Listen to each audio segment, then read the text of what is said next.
మనుషుల దయలోను దేవుని దయలోను వర్ధిల్లడం ఎలా అనే ఒక మంచి సందేశాన్ని మనము ఆలోచన చేద్దాం. ప్రియమైన దేవుని వాళ్ళరా, మనుషుల దయలోను దేవుని దయలోను వర్ధిల్లటం ఎలా?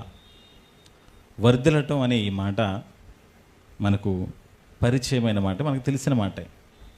వర్ధిల్లడం అన్న మాటకు అర్థం ఏంటి అని మనం ఆలోచిస్తే డెవలప్ లేదా వృద్ధి పొందడం, ఇంకా మన భాషలో చెప్పాలంటే ఆశీర్వదింపబడటం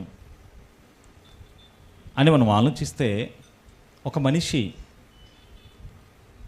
వర్ధిల్లాలి, ఒక గొప్ప స్థితికి ఒక గొప్ప స్థాయికి రావాలి అంటే ఆ మనిషి వర్ధిల్లడానికి ఎవరెవరి దయ కావాలి? ఎవరి దయ ఉంటే ఒక మనిషి వర్ధిల్లుతాడు, ఎవరి దయ ఉంటే ఒక మనిషి వర్ధిల్లి వృద్ధిలోకి రాగలుగుతాడు అన్నప్పుడు మనుషుల దయలోనూ దేవుని దయలోనూ వర్ధిల్లాలి అనే మాట మనకు కనబడుతుంది. ఇప్పుడే మనం చదువుకున్నాం వాక్యపఠనం. ఆ వాక్యపఠనంలో మనం చూసినప్పుడు యేసుక్రీస్తు వారిని గురించి మనం ఆలోచిస్తే, ఆ యేసుక్రీస్తు వారు ఎలా ఆయన వర్ధిల్లారు? ఈరోజు యేసుక్రీస్తు వారు అంటే ఒక సామాన్యుడు కాదు, లేదా ఒక చిన్న ప్రాంతానికి సంబంధించిన వాడు కాదు. ఆయన ఎవరు అంటే ఆయన ఒక యూనివర్సల్ స్టార్. యేసుక్రీస్తు వారు అంటే ఆయన ఒక యూనివర్సల్ స్టార్. ప్రపంచంలో యేసుక్రీస్తు వారు ఎవరో తెలియని వారు లేరు. అవునా? ఎక్కడో ఒక మారుమూల ఒక చిన్న గ్రామములో పుట్టిన ఆయన ఈరోజు ప్రపంచ ఖ్యాతిని యేసుక్రీస్తు వారు సొంతం చేసుకోగలిగారు. ప్రపంచంలో నలుమూలలా యేసుక్రీస్తు వారు వ్యాపించగలిగారు. ఏ ప్రాంతానికి వెళ్ళినా యేసుక్రీస్తు వారు అంటే తెలియని వారు లేరు. అంటే ఆయన వర్ధిల్లారు అని మనకు అర్థమైందా కదా? ఆయన వర్ధిల్లారు కదా, అన్ని ప్రాంతాలకు ఆయన వెళ్ళారు. ప్రభువుని నమ్ముకున్న వారికే, క్రైస్తవులకే తెలుసండి యేసుక్రీస్తు వారు. క్రైస్తవేతరులకు యేసుక్రీస్తు వారు తెలియదండి అని చెప్పగలమా? లేదు. క్రైస్తవులు, క్రైస్తవేతరులు, నాస్తికులు, హేతువాదులు కదా, ఆస్తికులు కావచ్చు, నాస్తికులు కావచ్చు, హేతువాదులు కావచ్చు, ఈ ప్రపంచంలో మనిషిగా పుట్టిన ప్రతి ఒక్కరికి ఎవరు తెలుసు అంటే యేసుక్రీస్తు వారు తెలుసు. ఎక్కడ? ఒక చిన్న మారుమూల కుగ్రామంలో పుట్టారు ఆయన. మీకు గతంలో కూడా చెప్పాను నేను. యేసుక్రీస్తు వారు పుట్టిన పెరిగిన ప్రాంతాలన్నీ కూడా విలువలేని ప్రాంతాలు. నతనీయులు గారు అంటున్నారు కదా, నజరేతులో నుండి మంచిది ఏదైనా రాగలదా అంటే, నజరేతులో ఉన్నారు యేసుక్రీస్తు వారు. ఏంటి అక్కడి నుంచి కూడా మంచివాళ్ళు రాగలుగుతారా? ఆ ప్రాంతాల్లో కూడా మంచివాళ్ళు ఉన్నారా అంటూ ఒకనాడు యేసుక్రీస్తు వారు పుట్టి పెరిగిన ప్రాంతాలను గురించి అంత చిన్న చూపున్న పరిస్థితి నుంచి ప్రపంచవ్యాప్తం యేసుక్రీస్తు వారు అయ్యారు. ప్రపంచవ్యాప్తం యేసుక్రీస్తు వారు వెళ్ళారు అంటే ఆయన వర్ధిల్లారు. మరి ఆయన అలా వర్ధిల్లారు అంటే ఎలా వర్ధిల్లారంట? ఇప్పుడు మనం చదువుకుందాం. 2వ అధ్యాయం 52వ వచనం అదే. యేసుక్రీస్తు వారు అలా ఎలా వర్ధిల్లారు అంటే అక్కడ చెప్తున్నారు, యేసుక్రీస్తు వారంట ఆయన జ్ఞానమందును వయస్సునందును దేవుని దయ యందును మనుషుల దయ యందును వర్ధిల్లుచుండెను అంటూ మనకు రాయబడింది. అంటే ఒక మనిషి వర్ధిల్లాలి అంటే ఆ మనిషికి ఎవరెవరి దయ కావాలి అనే మాట ఇక్కడ మనం ఆలోచిస్తే, ఆ మనిషికి ఎవరి దయ కావాలంట? దేవుని దయ కావాలంట మొదటిది. 2 మనుషుల దయ కూడా కావాలి. దేవుని దయ, మనుషుల దయ, ఈ 2 ఎవరిపై అయితే ఉంటాయో, ఎవరైతే మనుషుల దయను దేవుని దయను సంపాదించుకోగలుగుతారో వారు వర్ధిల్లుతారని యేసుక్రీస్తు వారి జీవితాన్ని మనం చూసినప్పుడు మనకు అర్థమవుతుంది. మరి ఇలా మనుషుల దయలోను దేవుని దయలోను వర్ధిల్లడం ఎలా? ఏం చేస్తే మనుషుల దయలో దేవుని దయలో వర్ధిల్లగలం? ఇది ఇప్పుడు మన ప్రశ్న. వర్ధిల్లడం అనే ఈ విషయాన్ని మనం ఆలోచిస్తే ప్రియమైన దేవుని వల్ల 2 రకాలు ఉంది. వర్ధిల్లటం అనే ఈ విషయాన్ని మనం ఆలోచిస్తే 2 రకాలుగా ఉంది. ఎలాగా? 1 భౌతికంగా, 2 ఆత్మీయంగా. భౌతికంగా వర్ధిల్లడం ఉంది, ఆత్మీయంగా వర్ధిల్లడం కూడా ఉంది. ఇప్పుడు భౌతికంగా వర్ధిల్లిన వారిని గురించి మనం ఆలోచిస్తే, భౌతికంగా అంటే శారీరకంగా ఉన్నారా వర్ధిల్లిన వారు? వర్ధిల్లిన వారు అంటే చక్కగా సంపాదించుకున్నవారు, కూడబెట్టుకున్నవారు, ఆస్తులు అంతస్తులు కలిగిన వారు, భూములు కలిగిన వారు. వీళ్ళని గురించి మనం అంటారు, ఏమంటే ఆయన చాలా డెవలప్ అయ్యారండి, ఆయన గొప్పవాడండి, చాలా డెవలప్ అయ్యాడండి. ఒకప్పుడు ఏమీ లేదండి ఈయనకి, కానీ ఈరోజు చాలా గొప్ప స్థాయికి వచ్చాడండి, ఈయన వర్ధిల్లాడు అని మాట్లాడుతుంటారు. అంటే భౌతికంగా వర్ధిల్లిన వారిని మనం చూస్తున్నాం సమాజంలో. మరి ముఖ్యంగా ఈ హైదరాబాదు, సికింద్రాబాద్, ఈ జంట నగరాలు మనం తీసుకున్నప్పుడు ఇక్కడ ఎంతోమంది కోటీశ్వర్లు మనం చూస్తున్నాం కదా. చాలామంది కోటీశ్వర్లు, మిలియనీర్స్ ఉన్నారు ఇక్కడ. ప్రపంచ ధనికులలో ఉన్నవాళ్ళలో కూడా హైదరాబాద్లో ఉన్నవారు ఉన్నారు. ప్రపంచ ధనికులలో ఉన్నవాళ్ళు కూడా హైదరాబాద్లో ఉన్నారు. అంత గొప్ప ధనవంతులు, ఏమండి గొప్పగా వృద్ధి చెందిన వారు ఈ హైదరాబాద్ పట్టణాల్లో మనం చూస్తుంటాం. అంటే ఒక మనిషి భౌతికంగాను ఆత్మీయంగాను వర్ధిల్లటం మనం చూస్తుంటాం. ఒక మనిషి భౌతికంగా వర్ధిల్లాలన్నా ఆత్మీయంగా వర్ధిల్లాలన్నా ఏమండి ఖచ్చితంగా దయ అనేది కావాలి. ఎవరి దయ లేకుండా నేను డెవలప్ అయిపోతానండి అనగలం ఎవరైనా? చాలా సందర్భాలు ఉంటుంది, నాకు ఎవరి దయా దాక్షిణ్యాలు అవసరం లేదు, నేను ఒక్కడినే కష్టపడగలను, నేను డెవలప్ అవ్వగలను, నాకు ఎవరి సహాయం అవసరం లేదు అని మాట్లాడుతుంటారు చాలామంది. నిజంగా అది సాధ్యమవుతుందంటే అది జరిగే పని కాదు. ఖచ్చితంగా ఎవరో ఒకరి సహాయం అనేది, దయ అనేది మనకు కావలసిందే. లేకుండా మనము డెవలప్ అవ్వడం అనేది అది జరిగే పని కానే కాదు. యేసుక్రీస్తు వారు అంతటి వారికి ఎవరి దయ ఉందంట? దేవుని దయ మనుషుల దయ ఉన్నప్పుడు ఒక మనిషికి సామాన్యునికి ఎవరి దయ అవసరం లేదా? ఖచ్చితంగా కావాలి. కానీ చాలామంది అంటారంటే అతిగా ఊహించేసుకుంటుంటారు దీన్ని, నాకు ఎవరి దయ దాక్షిణ్యం అవసరం లేదు, నేను ఎవరి దయ దాక్షిణ్యంపై ఆధారపడను, నేను సొంతగా డెవలప్ అవుతాను, నేను వృద్ధిలోకి వచ్చేస్తాను అంటూ అలాగా అతిశయించుకుంటూ ఉంటుంటారు ప్రియమైన దేవుని వాళ్ళ. కాబట్టి ఇక్కడ వర్ధిల్లటం అనే విషయాన్ని మనం ఆలోచిస్తే రెండు రకాలుగా ఉంది. ఒకటి శారీరకంగా వర్ధిల్లిన వారు, రెండు భౌతికంగా, అంటే భౌతికంగా శారీరకంగా వర్ధిల్లిన వారు, ఆత్మీయంగా వర్ధిల్లిన వారు.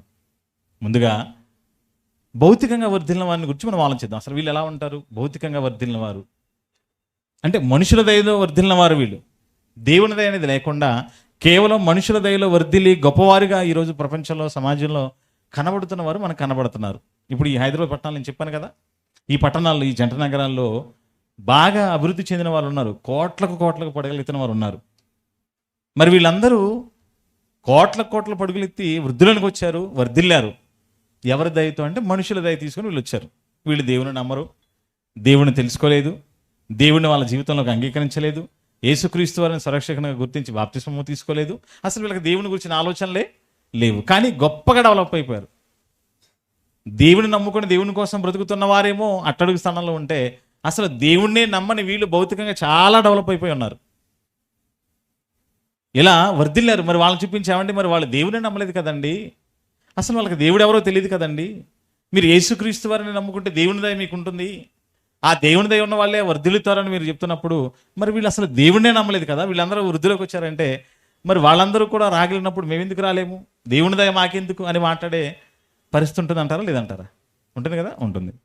రైట్. కనుక ఇలా ప్రశ్నించే వారికి దేవుడే మాకు అక్కర్లేదు, దేవుని దయ మాకు లేకపోయినా పర్లేదు, మనుషుల దయ మాకుంటే చాలు, మేము గొప్పవాళ్ళం అయిపోతాం అనుకుంటున్న వారందరూ, భౌతికంగా వర్ధిల్లడం కోసం ఆలోచించే వారందరూ తెలుసుకోవలసిన వాస్తవాన్ని దేవుడు బైబిల్ రాయించారు.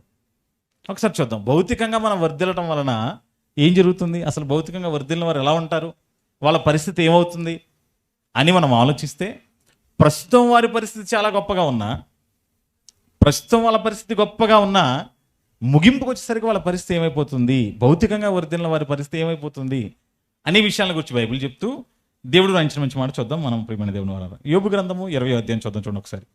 యోబు గ్రంథం 20వ అధ్యాయం మనం చదవగలిగితే, ఈ యోబు గ్రంథం 20వ అధ్యాయంలో ఏమంటే 4వ వచనం నుంచి చూద్దాం ఒకసారి. ఇక్కడ మనం చూడగలిగితే యోబు గ్రంథం 20వ అధ్యాయము 4వ వచనం నుంచి మనం చూడగలిగితే, ప్రియమైన దేవుని వాళ్ళారా, ఇక్కడ చెప్తూ వస్తున్నాడు, భక్తిహీనులు లేదా దుష్టులు అంటే దేవుని నమ్మని వారు, దేవుని వీళ్ళు నమ్మలేదు కానీ వీళ్ళు ఏమయ్యారు, గొప్పవారయ్యారు సమాజంలో. వీళ్ళ గురించి మాట్లాడుతూ అంటున్నాడు 4వ వచనంలో, దుష్టులకు విజయము కొద్ది కాలం ఉండును, భక్తిహీనులకు సంతోషము ఒక నిమిషం మాత్రం ఉండును, ఆది నుండి భూమి మీద నరులు వంచబడిన కాలం మొదలుకొని ఎలాగూ జరుగుచున్నదని నీకు తెలియదా? అసలు దుష్టుల గురించి భక్తిహీనుల గురించి మాట్లాడుతాను అంటున్నాడు, వాళ్ళకున్న సంతోషం, వాళ్ళు సంతోషంగా ఉన్నారండి, బాగా సంపాదించేసుకున్నారండి, కోట్ల పడుగులు ఎత్తేసారండి, వాళ్ళకేంటండి అని మనం అనుకుంటున్నాం. కానీ వాళ్ళకున్న సంతోషం ఎంత అంటే, వాళ్ళకున్న సంతోషం ఎంతంట దేవుడు చెప్తున్నాడు, ఒక నిమిషమే. వాళ్ళకున్న సంతోషం ఎంతంట? ఒక నిమిషం మాత్రమే. అది ఇప్పటి నుంచి జరుగుతున్నది కాదు, ఇది ఎక్కడి నుంచి అంట, ఆది నుండి నరులు భూమి మీద విస్తరింపబడిన కాలము మొదలుకొని ఇలాగూ జరుగుతున్నదని మీకు తెలియలేదా?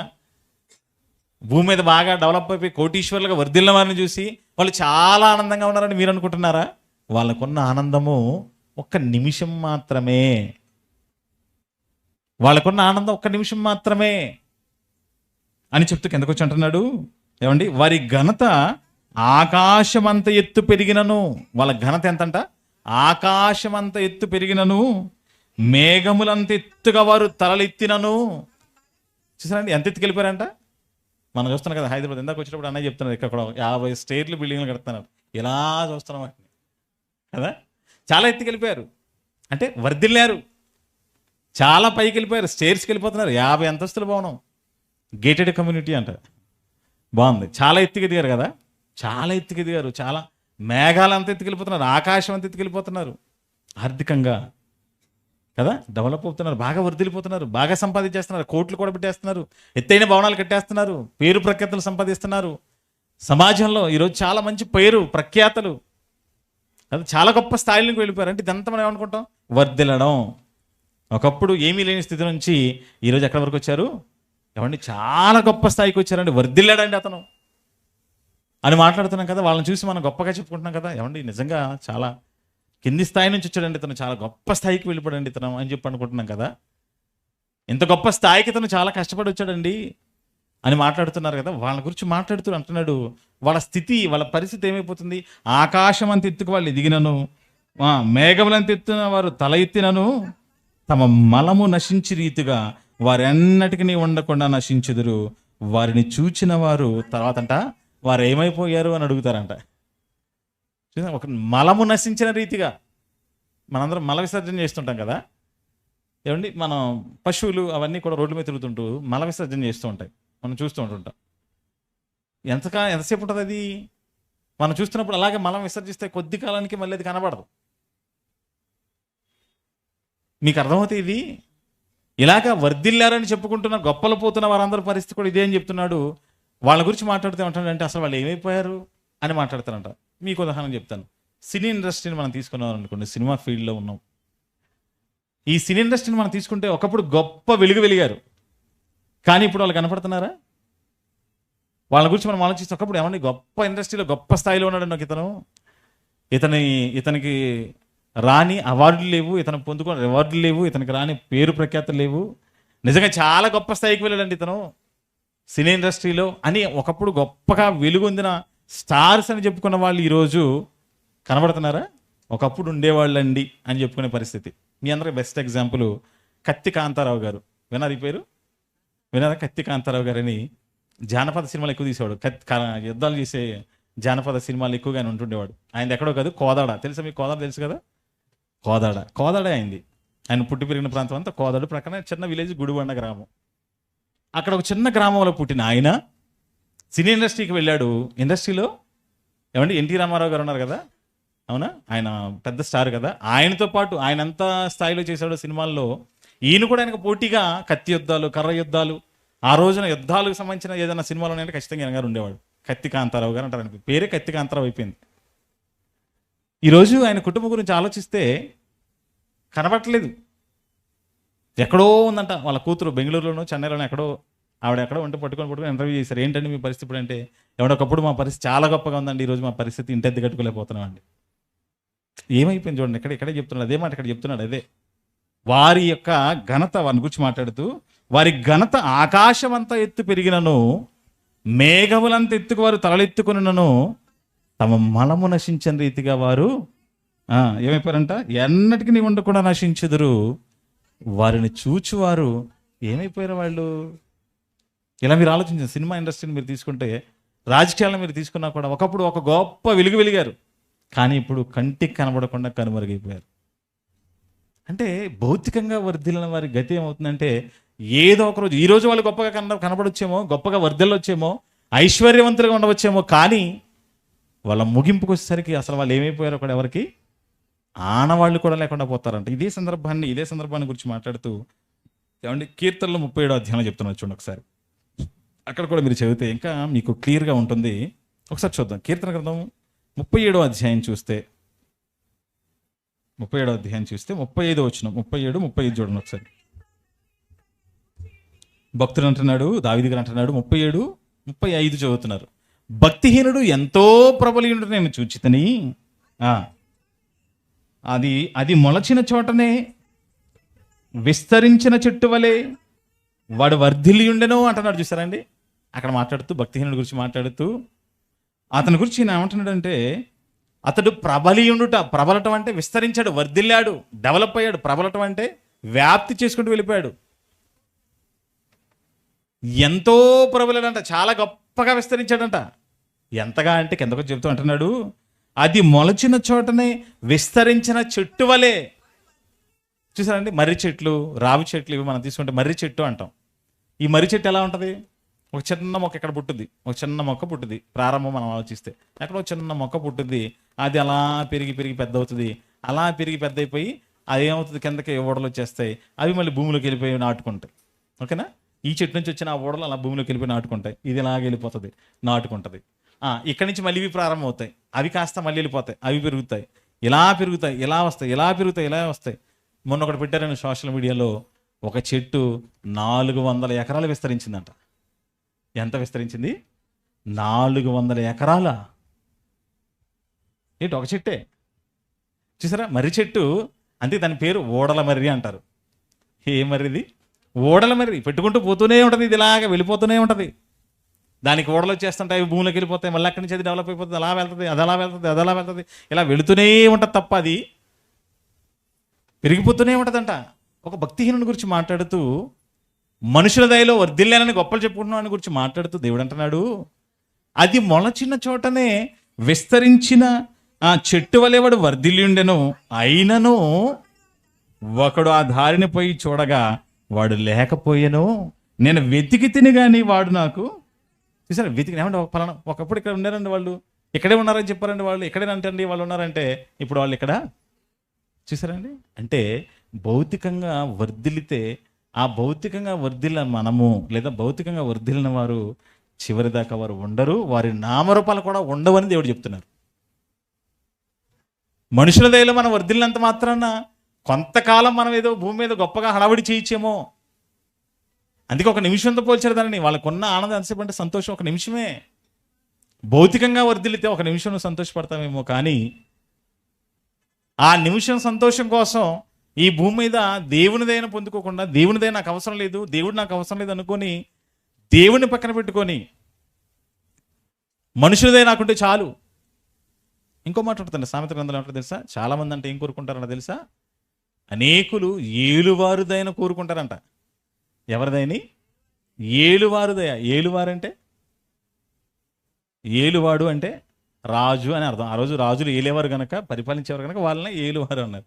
ఇప్పుడైతే ముఖ్యమంత్రులు, ప్రధానమంత్రులు, మంత్రులు, వీళ్ళందరినీ చూసేమంటారు ఏలికలు, నాయకులు.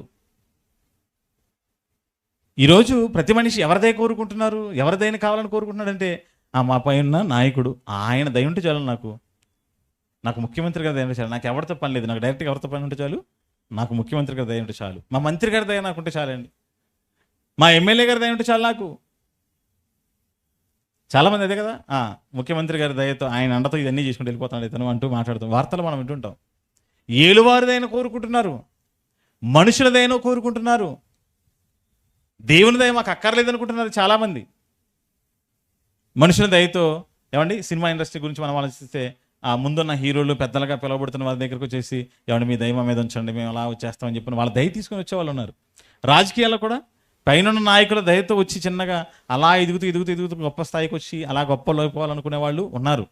కనుక వాళ్ళ దయని సంపాదించుకోవడం కోసం ప్రాకులాడుతూ ఉంటారు. ఏదో విధంగా వాళ్ళ దయని సంపాదించుకోవాలి, వాళ్ళకి దగ్గరైపోవాలి, వాళ్ళ దయ నా మీద ఉంటే నేను చక్కగా డెవలప్ అయిపోవచ్చు అంటూ చాలామంది అలా ఆలోచిస్తూ ఉంటుంటారు.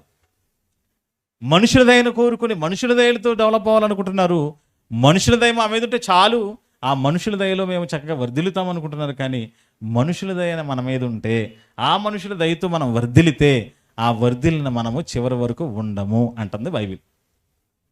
మనుషుల దయతో వర్ధిల్లిన వాడు చివరి వరకు. అలాగని మనుషుల దయ కావాలి. మనుషుల దయ నీకు ఎప్పుడు?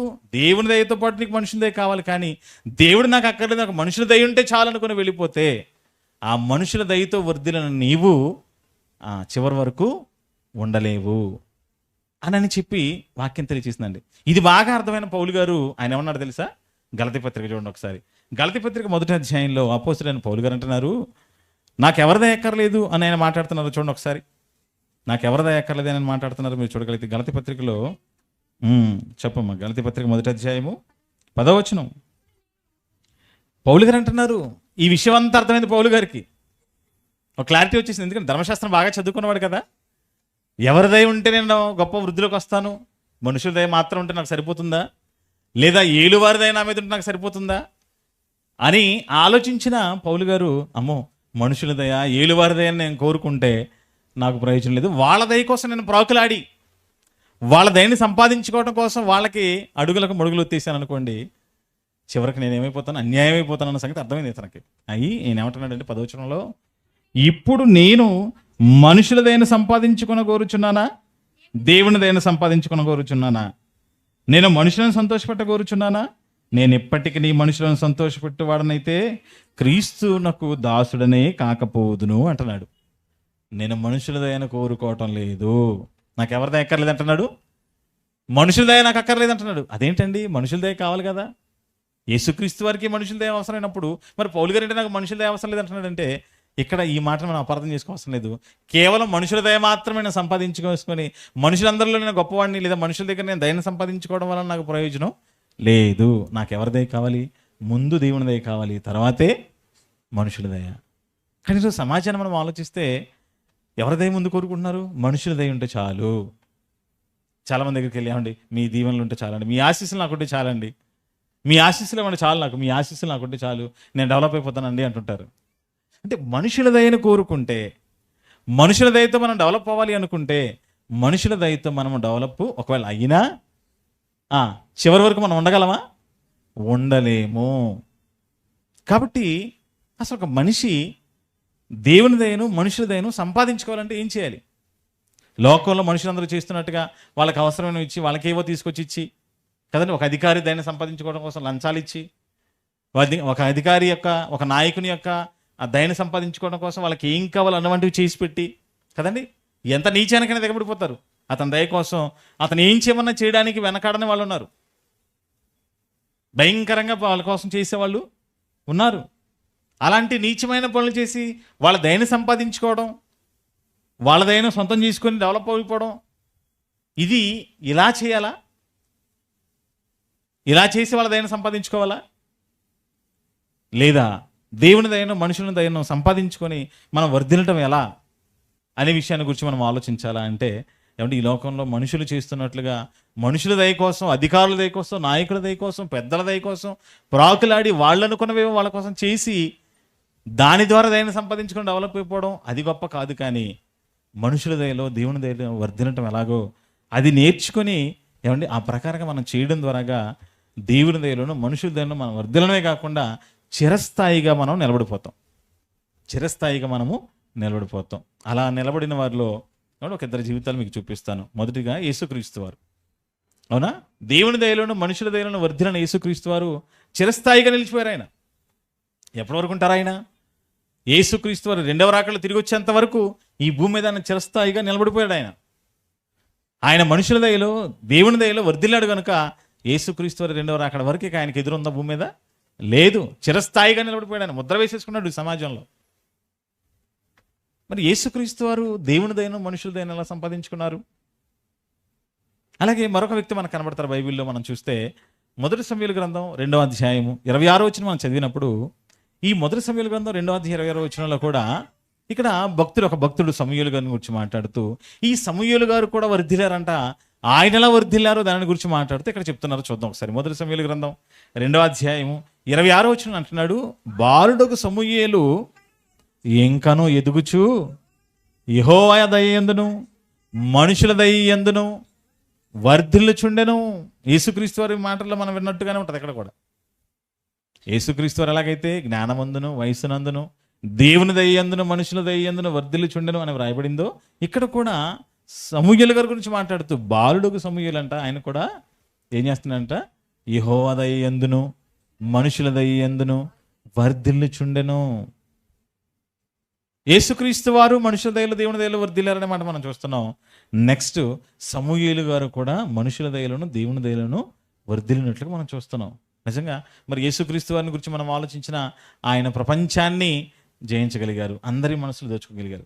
ఇక సమూయేలు గారి గురించి మనం ఆలోచించిన సమూయేలు గారు కూడా నిజంగా ఆనాడు మరి దేవుని పిల్లలందరి దగ్గర మంచి పేరు సంపాదించుకున్నవాడు కదండి. సమూయేలు గారు చాలా మంచి పేరు తెచ్చుకున్నాడు కదా. ఆయన గురించి వాళ్ళు ఏం మాట్లాడుతున్నారు? అదే సమూయేలు గ్రంథం 1వ అధ్యాయం 8వ వచనంలో మీరు చూడగలిగితే ఏమండి ఆయన గురించి ఆనాటి సమాజంలో మాట్లాడుతున్న మాటలు ఏమండి, చూడగలిగితే 8వ అధ్యాయంలో ఆయన గురించి ఏమంటున్నారు వాళ్ళు, అయ్యా నువ్వు వృద్ధాప్యంలోకి వచ్చేసావు, నువ్వు వృద్ధులు అయిపోయావు, కాబట్టి మాకు ఒక నాయకుడు కావాలి, మాకు ఒక అధికారి కావాలి అని చెప్పి మాట్లాడుతూ ఆయన గురించి వాళ్ళు ఇస్తున్న సాక్ష్యం ఏంటని మనం ఆలోచించగలిగితే, ఏమండి ఆయన మంచి మాట ఆయన గురించి చెప్తున్నారు 5వ వచనంలో. 4-5 వచనాలు చూడండి. 4-5 వచనాలు మీరు చూడగలిగితే, ఇశ్రాయేలు పెద్దలందరూ కూడి రామాలో సమూయేలునందుకు వచ్చి, సమూయేలు గారితో అంటున్నాడు, పెద్దలందరూ వచ్చారంట సమూయేలు గారి దగ్గరకు వచ్చి, చిత్తగించుము, నీవు వృద్ధులు అయిపోయావు, నీ కుమారులు నీ ప్రవర్తన వంటి ప్రవర్తన కలవారు కారు గనుక అంటున్నారు. చూడండి, మంచి ప్రవర్తన, ఆయన ప్రవర్తన గురించి ఒక మంచి సర్టిఫికేట్ ఇస్తున్నారు. ఎవరు? పెద్దలందరూ వచ్చారంట. రామాలో ఉన్న పెద్దలందరూ వచ్చి సమూయేలు గారితో అంటున్నారు, అయ్యా నువ్వు చాలా మంచి ప్రవర్తన కలిగిన వాడవు. మంచి ప్రవర్తన ఎవరిది? సమూయేలు గారిది. ఎవరంటున్నారు? ఆ రామాలో పట్టణంలో ఉన్న పెద్దలందరూ వచ్చి మాట్లాడుతున్నారు, సమూయేలు గారు మీరు మంచి ప్రవర్తన కలిగిన వారండి, మీలో మేమంతా కూడా మంచి ప్రవర్తనను చూసాము. నిజంగా మీకున్న ఈ మంచి ప్రవర్తన మీ గర్భాన పుట్టిన మీ పిల్లల్లో లేకుండా పోయింది. చూసారండి, తండ్రిలో ఉన్న ఆ మంచి ప్రవర్తన ఎవరిలో లేకుండా పోయిందంట? పిల్లల్లో లేకుండా పోయిందంట. సమూయేలు గారు మంచి భక్తుడు, మంచి ప్రవక్త, ఎంతోమంది రాజులను అభిషేకించిన వాడు. అటువంటి ఆయన గొప్ప సేవకుని గర్భాన పుట్టిన వీళ్ళు ఎలా ఉన్నారంట? వాళ్ళు లంచగొండులుగా, దుర్మార్గులుగా, ఏమండి అసహ్యం కార్యాలు చేసేవారుగా మారిపోయారంట. అంటే సమూయేలు గారి జీవితాన్ని మనం ఆలోచిస్తే ఆయన ఒక మంచి ప్రవర్తన కలిగిన వాడుగా ఉన్నాడు. ఆయన ప్రవర్తనే ఆయనకు ఏమండి దేవుని దయను మనుషుల దయను తెచ్చిపెట్టింది. అలాగే యేసుక్రీస్తు వారు కూడా దేవుని దయలో మనుషుల దయలో వర్ధిలని మనం చూస్తున్నాం. యేసుక్రీస్తు వారిని గురించి కూడా మనం ఆ రోజు ఆలోచించినప్పుడు ఆయన గురించి ఎక్కడా కూడా ఎవరు కూడా ఏమండి ఎంత గొప్పగా మాట్లాడన్న విషయాన్ని గురించి మనం ఆలోచిస్తే, ఒక స్త్రీ మాట్లాడుతుంది కదా యేసుక్రీస్తు వారితో, అంటుంది ఒక ఆవిడ, లోకసువార్త 11వ అధ్యాయం మీకు ఉంటున్న సందర్భం. అయ్యా నిన్ను ఏ తల్లి కన్నదో, ఏ తల్లి గర్భాన నిన్ను మోసిందో, ఏ తల్లి స్తనాలు పాలు తాగి నువ్వు ఎంత గొప్పవాడు అయ్యావో ఆ తల్లి ధన్యురాలు అంటూ యేసుక్రీస్తు వారి గురించి మాట్లాడుతోంది. అంటే ఆయన ప్రవర్తన గురించి మాట్లాడుతూ, ఎంత గొప్ప తల్లి అయ్యా నిన్ను కన్న తల్లి, ఎంత మంచి కుమారుని కన్నా ఆ తల్లి ధన్యురాలు. చూసారండి ఎంత గొప్పగా మనకి వాళ్ళ గురించి యేసుక్రీస్తు వారిని గురించిన ఒక మంచి సర్టిఫికేట్, సమూయేలు గారిని గురించిన ఒక మంచి సర్టిఫికేట్ మనం వింటున్నాం. ఇంకా సమూయేలు గారు అంటారు, అదే ముందుకెళ్ళిపోతే మనం చదువుకుంటున్నప్పుడు ఆయన అంటాడు, చిన్నతనం నుంచి మీరు నన్ను చూస్తున్నారు కదా, బాల్యం నుంచి నా ప్రవర్తన మీరు చూస్తున్నారు కదా, అప్పటి నుంచి ఇప్పటి వరకు నేను వృద్ధున్నైనంత వరకు కూడా ఆయన భక్తి జీవితం, ఆయన బ్రతుకు జీవితం, ఆయన ప్రవర్తన, ఆయన మాట, ఆయన తీరు, ఆయన విధానం అంతా ఆలోచించినప్పుడు నిజంగా ఎవ్వరు కూడా సమూయేలు గారి విషయంలో నోరెత్తే అవకాశం లేదు. అందరి దయను ఆయన సంపాదించుకోగలిగాడు, అందరి చేత మంచివాడు అనిపించుకోగలిగాడు. అలాగే యేసుక్రీస్తు వారు కూడా మనం ఆలోచిస్తే ఆయన ఏకంగా ప్రపంచవ్యాప్తంగా అందరి చేత మంచివాడుగా కొనియాడబడ్డాడు. ఈరోజు యేసుక్రీస్తు వారి గురించి ఎవరికి అభ్యంతరం లేదండి. యేసుక్రీస్తు వారి దగ్గరికి రావడానికి యేసుక్రీస్తు వారికి కాదు అభ్యంతరం. మరి ఎక్కువ మంది యేసుక్రీస్తు వారి దగ్గర రాకపోవడానికి గల కారణం లేదా అభ్యంతరం ఎవరు అంటే, ఇదిగో ఆయన నమ్ముకున్నామని చెప్పుకుంటున్నా మనల్ని గురించే. చాలామంది ఏమంటారంటే, మీరు నమ్ముకున్న యేసుక్రీస్తు అంటే మాకు కూడా చాలా ఇష్టం అండి, మాకు కూడా ఆయన అంటే ఇష్టం, మాకు కూడా రావాలన్నది, కానీ మిమ్మల్ని చూస్తుంటే రావాలనిపించడం లేదండి కదండి. మనకి ఇచ్చిన అదే కదా బిరుదు, మనకి ఇచ్చిన సర్టిఫికేట్, మిమ్మల్ని చూసి మనకు రావాలనిపించడం లేదండి, మీరే ఎలాగున్నారు. క్రీస్తు నమ్ముకున్నా అని చెప్పుకుంటున్న క్రైస్తవులుగా మీరు దేవుని పిల్లలని చెప్పుకుంటున్నారు, క్రైస్తవులు అని చెప్పుకుంటున్నారు. యేసుక్రీస్తు గొప్పవాడు అంటున్నారు, నిజమే గొప్పవాడు, 100% ఆయన గొప్పవాడే, మేమే చెప్తాం ఆయన గురించి. కానీ ఆ క్రీస్తును నమ్ముకున్నామని చెప్పుకుంటున్న మీరు బాగాలేదు కనుక మిమ్మల్ని చూస్తుంటే మాకు మీ దేవుని సన్నిధికి రావాలనిపించడం లేదు అని సమాజం మనకి సర్టిఫికేట్ ఇచ్చింది. ఇక యేసుక్రీస్తు వారు ఏమని ఇచ్చారు? దేవుడు ఏమని ఇచ్చాడు? మీ వలననే నా నామము అన్యజనుల మధ్య.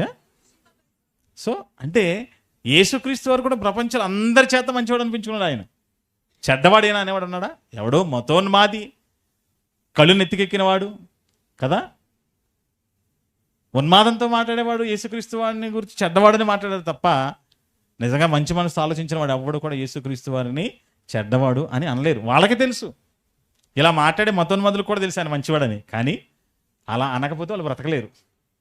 ఆయన నిందిస్తే కానీ వాళ్ళకి 5,000 నోట్లోకి వెళ్ళవు, ఆయన దూషిస్తే కానీ మరి వాళ్ళకి రావు.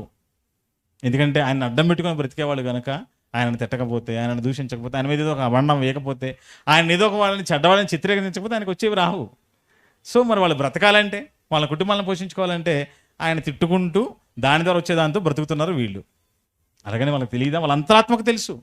ఒకసారి యేసుక్రీస్తు వారిని గురించి అలా మాట్లాడే ఉన్మాదులైన వారు గుండె మీద చేసుకొని ఆలోచిస్తే నిజంగా యేసుక్రీస్తు వారిలో ఏ చెడు వాళ్ళకి కనబడదు. వాళ్ళకి తెలుసు అది, వాళ్ళకి తెలుసు యేసుక్రీస్తు వారు మంచివాడని, వాళ్ళకి తెలుసు యేసుక్రీస్తు వారి గురించి మేము తప్పుగా మాట్లాడుతున్నామని, వాళ్ళకి తెలుసు అన్యాయంగా మేము గురించి మాట్లాడుతున్నామని. కానీ పొట్టకూటి కోసం పొట్టకూటి కోసం కోటి విద్యలు కూటి కోసం కదా, వీళ్ళు కోటి ఒకటో విద్యను తెచ్చుకున్నారు. ఏంటది? యేసుక్రీస్తు అని తిరగడమే పని. అందుకే పక్కన పెట్టేస్తాడు, వెంటనే స్కానర్ పెట్టేస్తాడు. మేము ఆయన తిరుగుతుంటాం, మీరు మాకు పంపించేసాను స్కానర్లో. అదే కదండి. ఏం చేసి బ్రతుకుతున్నారు వాళ్ళు? ఏం కష్టపడి బ్రతుకుతున్నారు వాళ్ళు? అంటే ఏమీ లేదు, వాళ్ళు చేసేది యేసుక్రీస్తు అని తిట్టి బ్రతుకుతున్నారు అంతే. కానీ వాళ్ళకు కూడా తెలుసు యేసుక్రీస్తు వారు మంచివాడని. ప్రపంచం అంతటి చేత మంచివాడు అనిపించుకున్నారు యేసుక్రీస్తు వారు.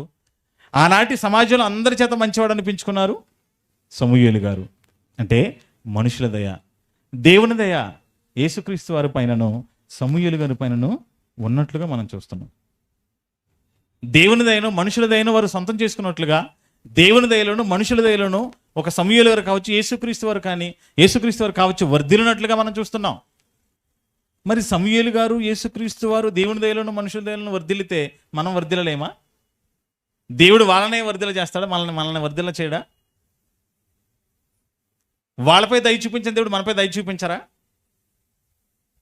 కేవలం సమూయేలు గారిని యేసుక్రీస్తు వారిని మాత్రమే నేను దయతలుస్తానన్నారా దేవుడు? కాదండి.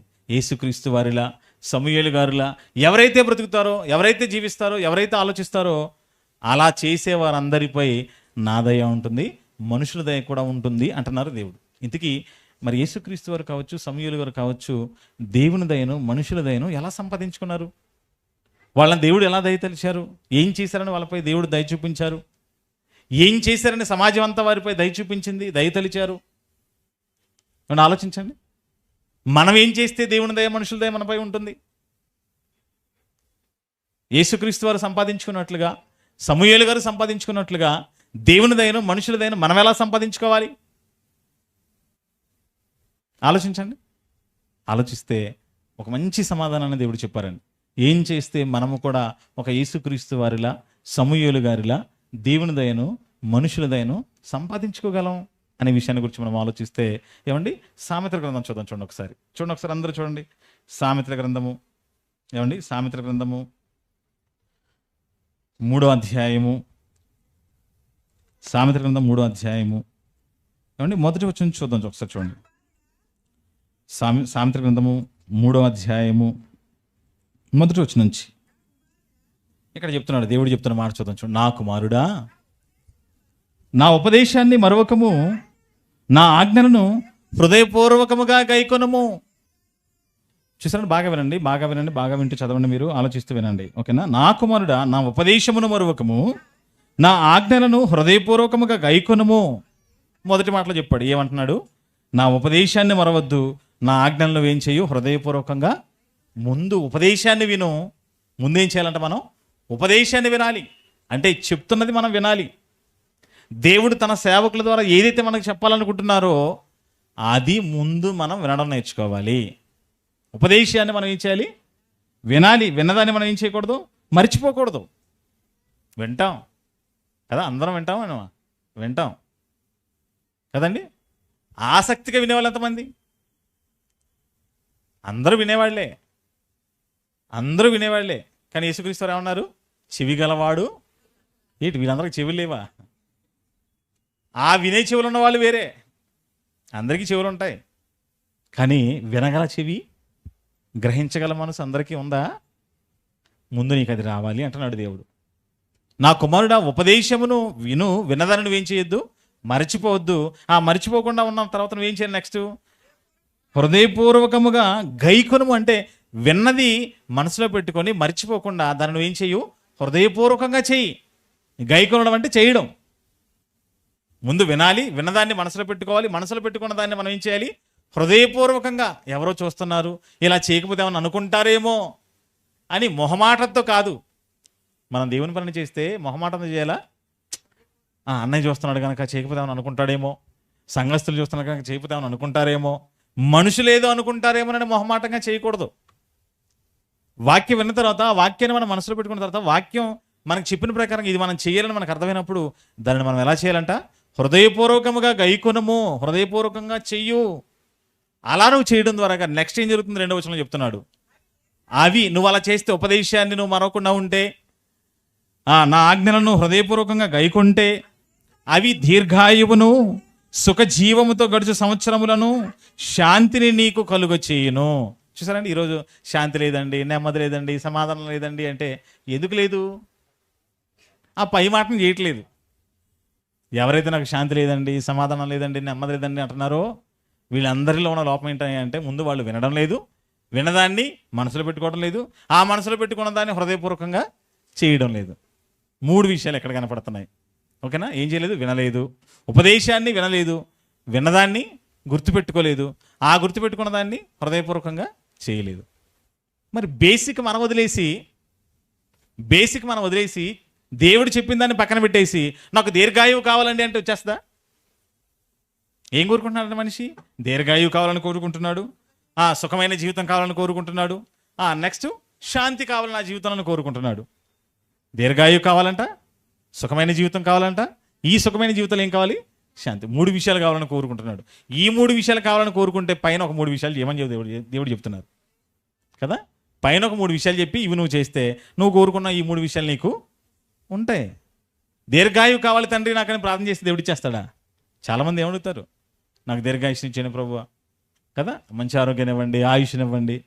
ఎవరు ప్రార్థన చేసిన ఇదే కదా, ఆయుష్నివ్వండి, ఆరోగ్యాన్ని ఇవ్వండి. ఎందుకు ఇస్తాడు ఆయుష్ను, ఆరోగ్యాన్ని? ఆయన నీకు ఆయుష్ను, ఆరోగ్యాన్ని ఇవ్వాలి. ఆ ఆయుష్ ఆరోగ్యంలో సుఖంగా ఉండాలి. ఆ ఆయుష్ ఆరోగ్య సుఖ సంతోషాలతో, శాంతితో, సమాధానంతో నువ్వు ఉండాలి, నేను ఉండాలి, మనం ఉండాలి, ఎవరైనా ఉండాలి అంటే వాళ్ళు చేయవలసిన పని ఏంటంటే ఉపదేశాన్ని మరవకూడదు, నెక్స్ట్ వాటిని హృదయపూర్వకంగా గైకోవాలి. అది నువ్వు చేస్తే నెక్స్ట్ నీకేముంటుందయ్యా అంటే సుఖమైన జీవితం నీకు ఉంటుంది, దీర్ఘాయువు నీకు ఉంటుంది, శాంతిని నీకు కలుగ చేయును. నెక్స్ట్ 3వ వచనంకి వచ్చేసరికి అంటున్నాడు, దయను సత్యమును ఎన్నడూ నిన్ను విడిచిపోనీయకము, వాటిని కంఠభూషణముగా ధరించుకొనుము, నీ హృదయమును పలక మీద వాటిని వ్రాసుకొనుము. అలా నువ్వు చేస్తే అప్పుడు అన్నాడా? చూడండి, అక్కడికి వచ్చి 4వ వచనం అంటున్నాడు, అప్పుడు దేవుని దృష్టి యందును మానవుల దృష్టి యందును నీవు దయనుంది మంచివాడవనిపించుకుంటావు. చూసారంటే మనుషుల దయ, దేవుని దయ, లేదా దేవుని దయ మనుషుల దయ మనపై ఉండాలి, మనం అందరి చేత మంచి వాళ్ళం అనిపించుకోవాలి అంటే ఆ పైన చెప్పిన 3 వచనాలు అవి చేస్తే ఇది జరుగుతుంది. అప్పుడు అన్నాడు. అందుకే ఎప్పుడు? ముందు నేను చెప్పింది చెయ్యి. నిజమే, ముందు నేనేం చెప్పానో అది నువ్వు చెయ్యి. నేను చెప్పింది నువ్వు ఎప్పుడైతే చేస్తావో అప్పుడు నువ్వు ఆటోమేటిక్గా నా దయను పొందుకుంటావు. నేను దయ చూపించినప్పుడు ఆటోమేటిక్గా మనుషుల దయ కూడా నీ మీదకి వచ్చేస్తుంది. నువ్వు అందరి చేత ఇప్పుడు ఏమనిపించుకుంటావు? మంచివాడు అనిపించుకుంటావు. అంటే ఇప్పుడు ఈ మాట మనం ఆలోచించినప్పుడు యేసుక్రీస్తు ఇదే చేసి ఉండాలి, సమూయేలు గారు కూడా ఇదే చేసి ఉండాలి. వాళ్ళిద్దరు ఇదే చేశారు కనుక వాళ్ళ మీదకి ఎవరి దయ వచ్చింది? దేవుని దయ వచ్చేసింది. వాళ్ళ మీదకి ఎవరి దయ వచ్చేసింది? మనుషుల దయ కూడా వచ్చేసింది. అందుకే వాళ్ళిద్దరు ఏమయ్యారు? వర్ధిల్లారు, మంచివాళ్ళు అనిపించుకున్నారు. మరి మనల్ని ఎవడన్నా మంచివాడు అని ఎవడ ఉన్నాడా? ఎవరైనా మంచివాళ్ళు మీరు మంచివాడండి అంటారు ఎవరైనా మనల్ని? ఆలోచించి దేవుడు కానీ మనుషులు కానీ మన మంచివాళ్ళు అంటారా? మన ముందు అంటారు, ఏమంటే మీరు చాలా మంచివాళ్ళు, మీ అంత మంచివాళ్ళే లేరండి అంటారు మన ముందు. తప్పదు మరి, ఎందుకంటే మన ముందుకు వచ్చి డైరెక్ట్గా మరి చెడ్డోళ్ళు అన్నారంటే కూరుకుంటాం మనం. నన్ను చెడ్డోడు అంటావా? నన్ను చెడ్డోడు అంటే నువ్వు చెడ్డోడివి, మీ నాన్న చెడ్డోడు, మీ అమ్మ చెడ్డది, మొత్తం మీ కుటుంబమే చెడ్డోళ్ళు మొత్తం ఎంచుతామని మన ముందు మాత్రం అంటారు మీరు చాలా మంచోళ్ళు అండి. అసలు అబ్బే మీ అంత మంచోళ్ళు ఈ ప్రపంచంలోనే లేరండి అంటారు. ఇది పైకి వచ్చే మాట. మరి లోపల పక్కకు పిలిచి నిజంగానే మంచోడా మీకు చెప్తారా నాడు గురించి? ఇంతకే కదా మంచోడు అన్నామంటే మరి ఏం చేస్తాం, తప్పట్లేదు. అనకపోతే ఊరుకోడు కనుక అక్కడ అన్నాను, ఇప్పుడు నా పక్కకు వచ్చి చెప్తాను అతను మంచోడు కాదు కదా. ప్రపంచంలో మనల్ని ఎవడు మంచోడు అనగలరా? అసలు మన ఇంట్లో వాళ్ళు మనల్ని మంచోళ్ళు అనగలరా? మన ఇంట్లో అంటే మన ఇంట్లో వాళ్ళు మా ఆవిడ మంచోడండి, మా అబ్బాయి మంచోడండి అనగలరా? మా నాన్న మంచోడండి, మా అమ్మ మంచిదండి అనగలరా? మా పిల్లలు మంచోళ్ళండి తల్లిదండ్రులు చెప్పగలరా? చెప్తారు, పైకి చెప్తారు. మా అబ్బాయి మంచోడు అనకపోతే బాగోదు కదా. మరి చూసా తల్లి పిల్లోని చెడ్డోడని చెప్పుకుంటుంది అని అనుకుంటారు కదా. ఆడు కూడా అంటాడు, అమ్మ నువ్వే నన్ను చెడ్డోడని చెప్పంటే వాళ్ళందరూ ఏమనుకుంటారు?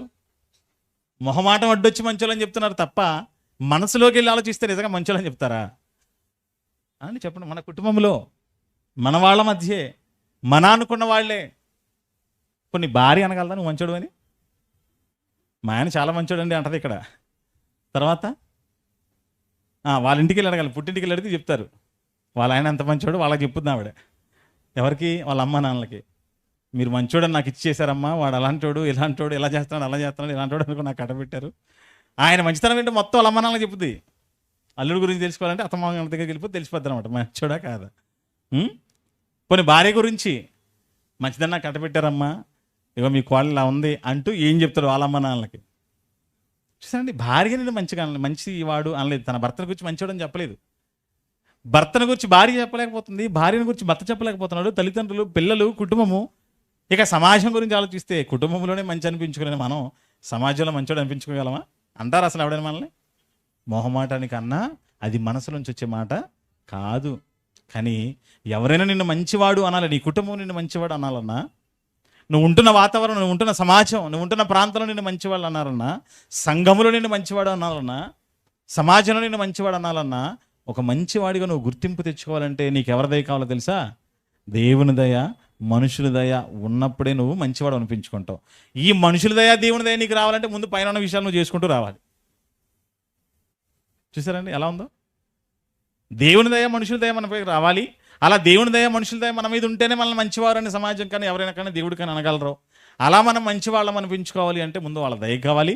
వాళ్ళ దయ మనకు కావాలంటే పైన కండిషన్ చెప్పాడు ఆయన, కండిషన్ సప్లై కదా. ఇప్పుడు ఫెస్టివల్ సీజన్లో మనం చూస్తాం కదా, షాపింగ్ మాల్స్లో మొత్తం పెడుతుంటారు ఆఫర్లు అండి, ఆఫర్లు అండి, ఆఫర్లు అని పెద్ద ఆడిస్తారు పేపర్లో ఆఫర్ అని.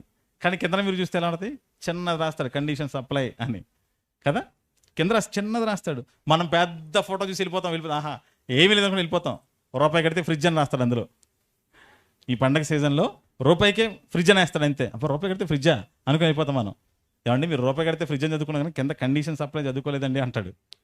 అయ్యో ఎక్కడ ఉందా ఇది, కింద ఎక్కడ ఉందా, నేను చూసుకోలేదండి. చూడాలి మరి, అదే అక్కడే ఉంటుంది మొత్తం లింక్ అంతా. కండిషన్ సప్లై అంటే ఈ రూపాయి కడితే ఎలా ఇస్తాడో, దాని వెనక ఎన్ని తీసుకుంటాడో, నీ చేత ఎంత పెట్టుబడి పెట్టించుకుంటాడో, నీ దగ్గర నుంచి ఏమేమి తీసుకుంటాడో డాక్యుమెంట్స్ ఇవన్నీ ఊహించుకుంటాం. రూపాయి కదా, ఎంత రూపాయి ఇచ్చేదా తెచ్చేసుకుందాం అనుకుంటాం మనం.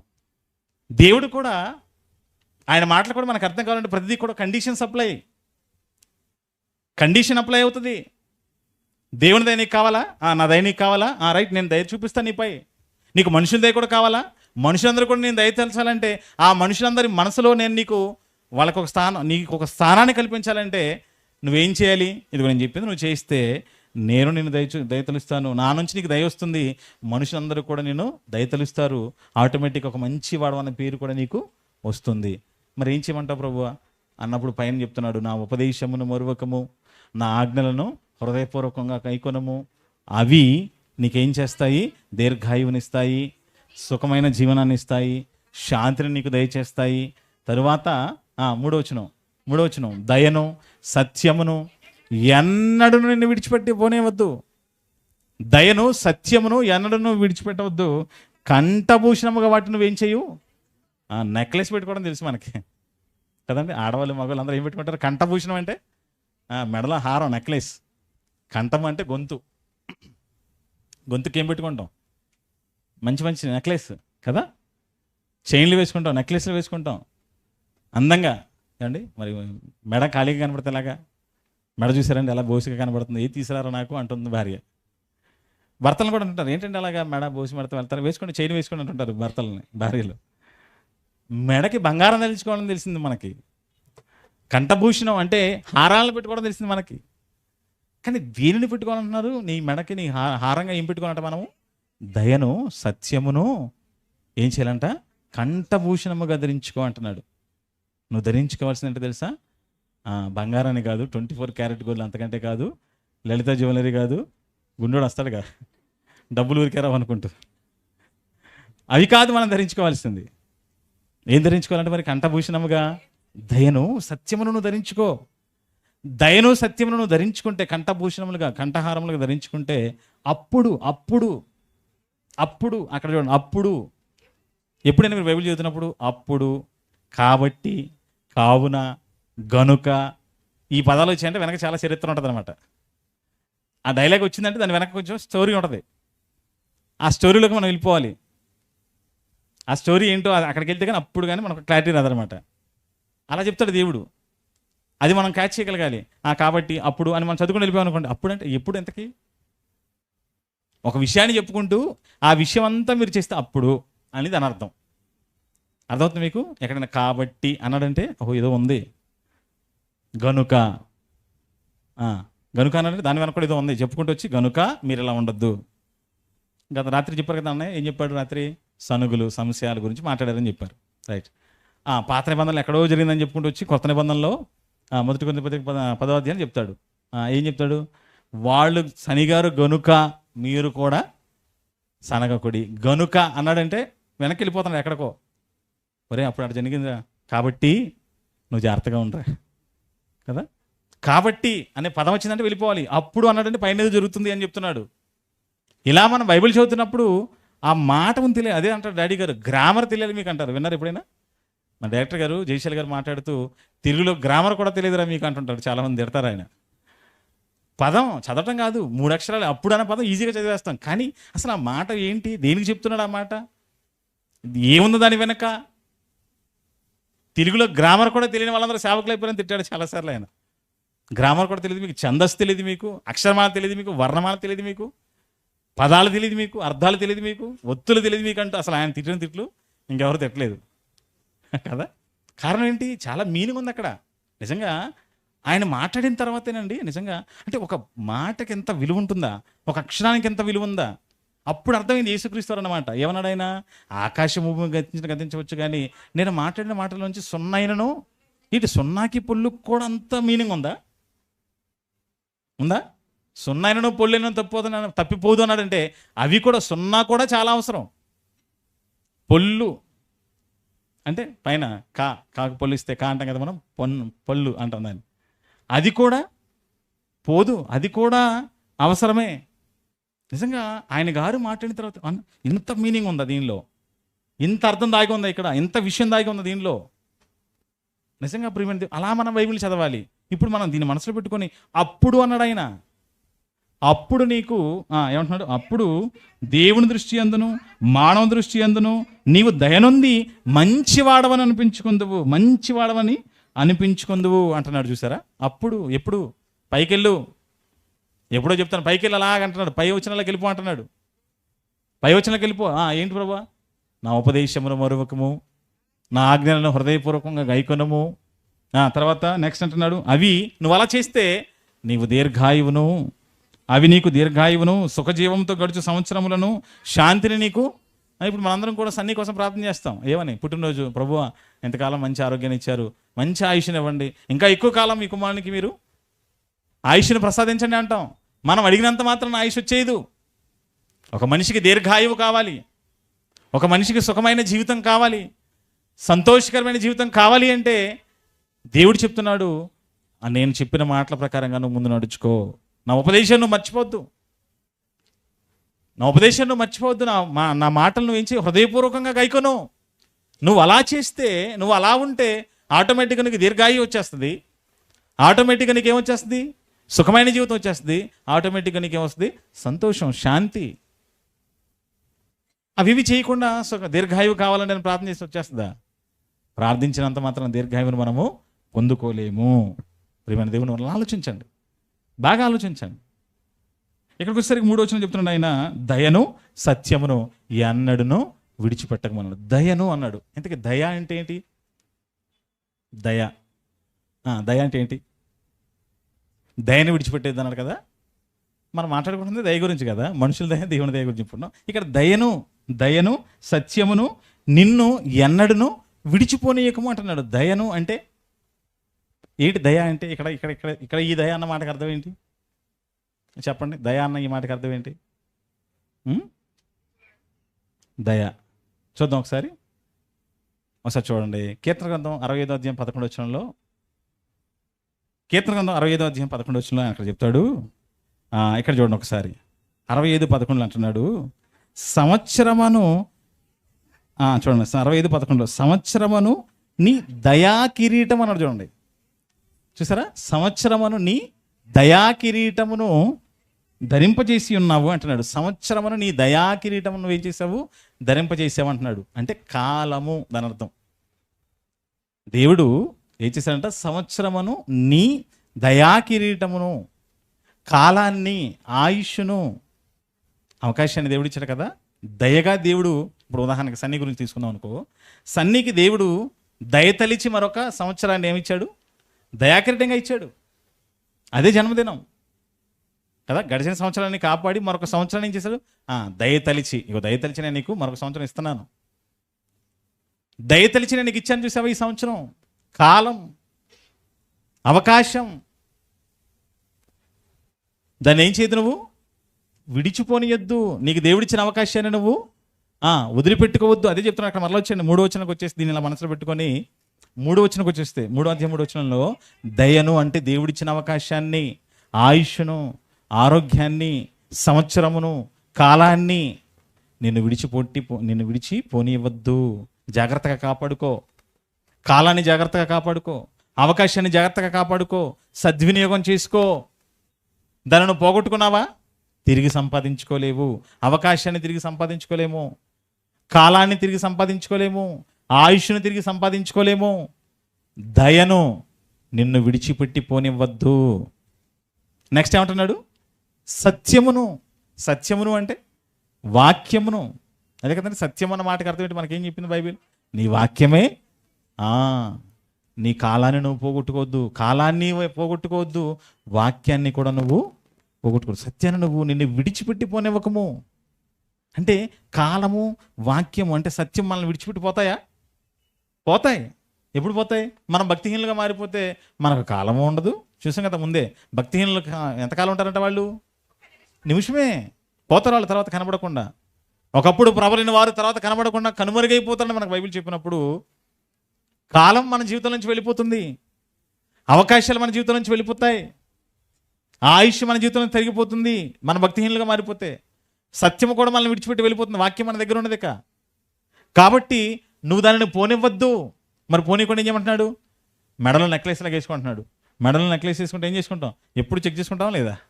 ఎప్పుడు చెక్ చేసుకుంటాం? ఉందా పోయిందా? ఇది మాటి గుర్తు చేసుకుంటాం. మర్చిపోయినా ఒకసారి సెల్ ఫోన్ ఓపెన్ చేసుకుని చూసుకుంటాం అవసరం అయితే. అర్థం దగ్గర లేదు కనుక. ఆడవాళ్ళు అయితే పరిస్థితి ఓపెన్ చేస్తాం, చూసుకుంటాం ఉందిలేండి అనుకుంటారు. మగవాళ్ళు అయితే పరిస్థితి ఏంటి? సెల్ ఫోన్ ఓపెన్ చేసుకోవడం చూసుకుంటాం ఉందిలేండి. ఎప్పుడు ఎలాగైతే నువ్వు అది మెడలో హారం ఉందా లేదని చెక్ చేసుకుంటావో, దయను, సత్యాన్ని కూడా అలాగే కంఠభూషణంగా ధరించుకో. దేవుడు నాకు కాలం ఇచ్చాడు కదా, దేవుడు నాకు అవకాశం ఇచ్చాడు కదా, దేవుడు నాకు ఆయుష్ ఇచ్చాడు కదా, నేను ఏం చేస్తున్నాను? దేవుడు చెప్పినట్టుగా నేను చేస్తున్నానా? ఆయన ఉపదేశాన్ని నేను మర్చిపోతున్నానా? ఆయన ఉపదేశాన్ని నేను జ్ఞాపకం పెట్టుకుంటున్నానా? వాటిని నేను హృదయపూర్వకంగా గైకుంటున్నానా? నేను లేదంటే వాటిని విడిచిపెట్టేసి నాకు నచ్చినట్టుగా చేసుకుంటూ వెళ్ళిపోతున్నానా? నేనేం చేస్తున్నాను? చెక్ చేసుకో. నెక్స్ట్ కిందకు వచ్చేసరికి అన్నాడు సత్యమును విడిచిపెట్టేది. అంటే వాక్యం వింటున్నావు కదా, విన్న వాక్యాన్ని విడిచిపెట్టేయద్దు. వాక్యాన్ని జాగ్రత్తగా మనసులో పెట్టుకో, మర్చిపోవద్దు, విడిచిపెట్టేయద్దు. అది నువ్వు చేస్తే, నువ్వు విడిచిపెట్టేస్తే నువ్వు దేవుని దయలోను మనుషుల దయలోను వర్ధిల్లలేవు. నువ్వు దేవుని దయలో మనుషుల దయలో వర్ధిల్లాలి అంటే దేవుడు నీకు ఇచ్చిన ఆయుష్, దేవుడు నీకు ఇచ్చిన ఆరోగ్యం, దేవుడు నీకు ఇచ్చిన కాలం, దేవుడు నీకు ఇచ్చిన అవకాశం, దీనిని ఉపయోగించుకొని చక్కగా నువ్వు వాక్యాన్ని బాగా నేర్చుకో. వాక్యాన్ని బాగా నేర్చుకొని వాక్య ప్రకారంగా నువ్వు బ్రతుకు. ఎవరైతే బాగా వాక్యాన్ని నేర్చుకొని వాక్యాన్ని సంపాదించుకొని వాక్య ప్రకారంగా బ్రతుకుతారో, ఇంకా చెప్పాలంటే ఒక మాటలో ఇంకా మీకు అర్థం అవడం చెప్పడానికి, ఎవరైతే వాక్యాన్ని బాగా నేర్చుకుని వాక్య ప్రకారంగా బ్రతుకుతారో, అలా బాగా వాక్యం నేర్చుకుని వాక్య ప్రకారంగా బ్రతికే వారందరూ దేవుని దయలో మనుషుల దయలో వర్ధిల్లుతారు. అంటే మనము దేవుని దయలో మనుషుల దయలో వర్ధిల్లాలి అంటే మనం అందరము చేయవలసిన పని ఏంటి అంటే మనమందరం వాక్యాన్ని బాగా వినాలి, విన్న వాక్య ప్రకారంగా మనము బ్రతకాలి. ఎప్పుడైతే మనం వాక్య ప్రకారంగా బ్రతుకుతామో, వాక్య ప్రకారంగా బ్రతుకుతున్న మన పైకి ఎవరి దయ వస్తుంది? దేవుని దయ వస్తుంది ఆటోమేటిక్గా. ఆ దేవుని దయ ఎప్పుడైతే మన మీదకి వస్తుందో, మనుషుల దయ కూడా మన మీదకి వచ్చేస్తుంది. మనుషుల దయలోను దేవుని దయలోను మనం ఏమవుతాం? వర్ధిల్లుతాము. అంటే ఈ భూమి మీద మనం భౌతికంగా కాదు, ఆత్మీయంగా మనం వర్ధిల్లాలి అంటే, ఒక గొప్ప స్థితికి, స్థాయికి, ఇంకా పరలోకానికి మనం చేరుకోవాలి అంటే దేవుని దయ మనుషుల దయ మనకు కావాలి. మనం పరలోకం చేరాలి అంటే మనకు మనంగా వెళ్ళిపోలేము. దేవుడు దయ తెలిస్తే మనం పరలోకానికి వెళ్ళలేము. మనుషుల దయ కూడా కావాలి. మనం దేవుని కోసం బ్రతకాలి అన్నప్పుడు, ఇక్కడ మనం దేవుని కోసం ఏదైనా చేయాలన్నప్పుడు మనుషుల దయ కూడా మనకు కావాలి. ఇలా దేవుని దయను మనుషుల దయను సంపాదించుకొని మనం వర్ధిల్లాలి, పరలోక రాజ్యానికి వెళ్ళాలి అంటే మనం వాక్యాన్ని బాగా నేర్చుకోవాలి, వాక్య ప్రకారంగా మనము బ్రతకాలి.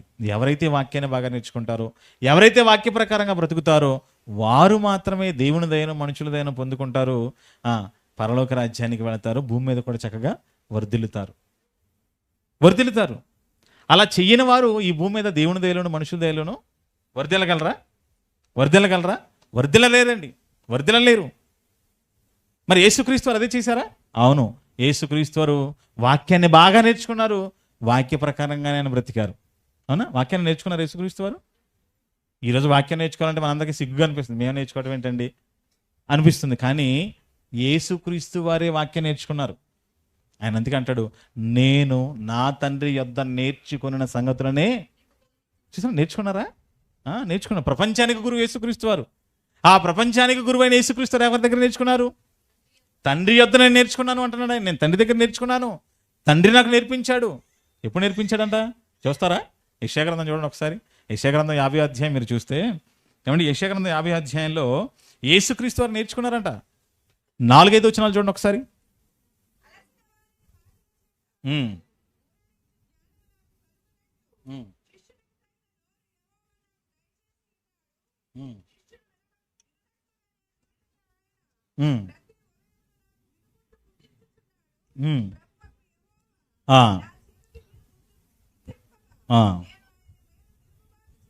చేయలేదు అంటున్నాడు ఈయన. చూసానండి, ప్రతి ఉదయాన్నే నేనేం చేశాను? నేర్చుకున్నాను. యేసుక్రీస్తు ఏం చేశానంట? ఒక గురువుగారి దగ్గర శిష్యుడు ఎలాగైతే నేర్చుకుంటాడో, యేసుక్రీస్తు వారు కూడా తండ్రి అయిన దేవుని దగ్గర నేర్చుకున్నాడంట.